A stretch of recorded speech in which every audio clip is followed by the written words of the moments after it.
Welcome back, and thank you for staying with MTV Weekend Edition. On Talk of the Nation tonight, the Ministry of Works and Transport recently launched the new driving license center, which replaces First Technologies. Now, apart from these, there are several changes coming up for the motorists, and tonight we want to better understand what is going on. And we have Mr. George Mugerwa, who is the Managing Director of Uganda Security Printing Services. Welcome to Talk of the Nation tonight. Thank you. Well, looking at the Ministry of Works that recently launched the new driving license center, what does this mean to you? Because I know the viewers know for a fact that they may now not be going to First Technologies and will be coming to Uganda Security Printing Company Limited. What does this mean to you? Yeah, thank you so much. Good evening, dear viewers. My name is Mugerwa George, the Managing Director for Uganda Security Printing Company Limited. Yes, the transition from First Technologies to Uganda Security Printing Company has implications in that government is now coming on board to do business with the government. As you recall, First Technology has been a private company, South African based company, which has been offering this service for the last couple of years. But as of 1st March 2021, we realized that government of Uganda needed to take on these services, and that's how USPC came into force to carry on these services. So effectively, 1st March, Uganda Security Printing Company is the one that will be implementing and managing the Uganda Driving License System project on behalf of Ministry of Works and Transport. Well, someone watching us tonight may be wondering, where is Uganda Security Printing Company Limited? Where is it? Because I believe there's some people that are still walking all the way to First Technologies. No. The operations of First Technology expired on the 28th of February after their contract coming to an end. So effectively 1st March, USPC took over the operations of the driving permit. So at the moment, we do not expect permit or license applicants to go to First Technology offices to secure their licenses.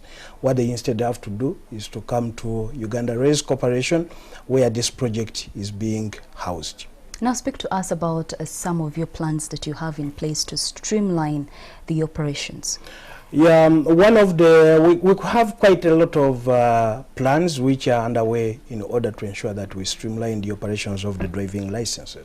But just to give you, one of them is that we've integrated the payment modules. If you recall, in the past, it would require one to first go to the bank. You pay what we would call the non-tax revenue in the bank, and then after which you would come to First Technology to pay the production fees of 80,000.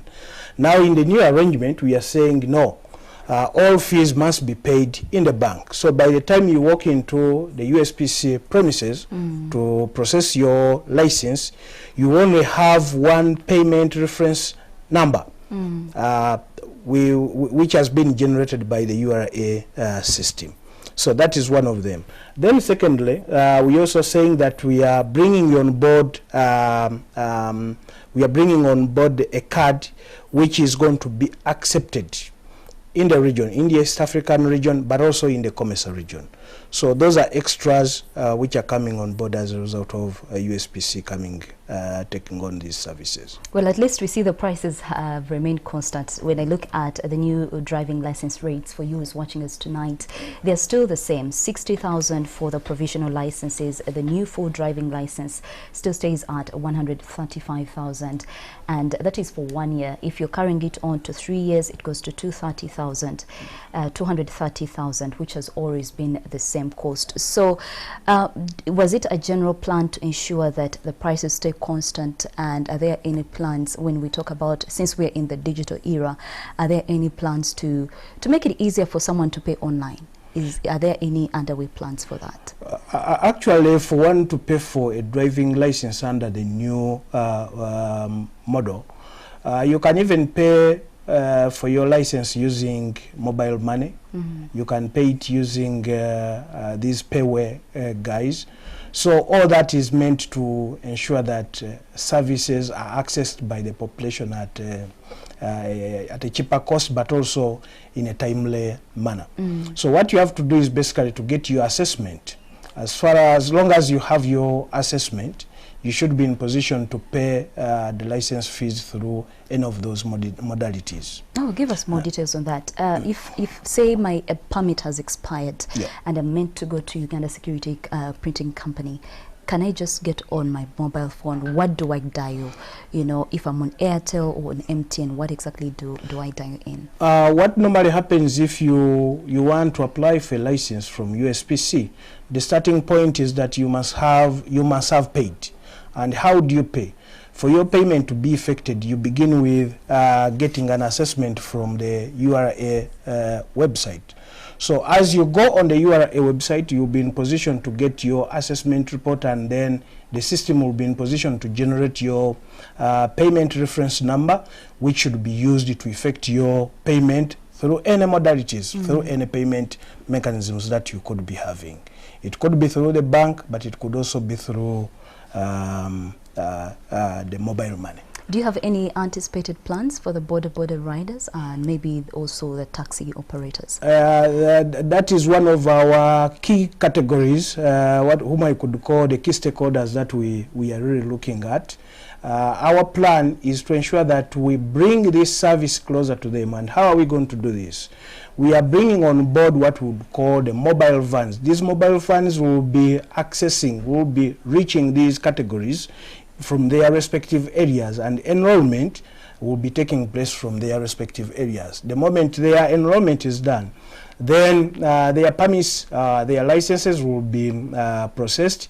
The only thing that they will have to do is to come to the facility, to the nearby facility, to pick these licenses. All right. Any new plans? Any new things within you that your company is going to bring that is going to bring forward now that you're already rolled out? As I've mentioned in the beginning, one of the extras that we've brought on board is easing the payment mechanism, where you have to pay once. The second one is the mobile vans, which we are bringing on board in order to access communities which are not necessarily close to the facilities where we'll be operating from. The third one is that we're also introducing a 5-year license. So for those ones who might be interested in getting licenses for more than 3 years, that option is also there. And then the next one is about the quality of the card, which has highly advanced security features, making it to be very, very difficult to forge. So for colleagues who thought that their business is to do forgeries of some of these documents, I think beginning 1st March, that business is no longer there. Our cards are highly encrypted. They have advanced security features, so they can't easily be forged. All right, thank you so much, Mr. George Mugerwa, who is the Managing Director of Uganda Security Printing Company Limited, speaking to us about the new developments that the Ministry of Works and Transport recently launched. Now, for those he mentioned of the 5-year license, for you who's looking for the new full driving license, you'll be able to get it at 330,000. And for you who's trying to renew your license, you'll get it at 310,000 compared to the 210,000 for the 3-year driving license renewal. Thank you so much for joining us tonight on Talk of the Nation. We'll definitely keep you updated on that and so much more on our social media platforms. And if you have anything you would like to ask in regards to these, you can definitely follow us on our social media platforms. NTV Weekend Edition will continue shortly, so do not go away.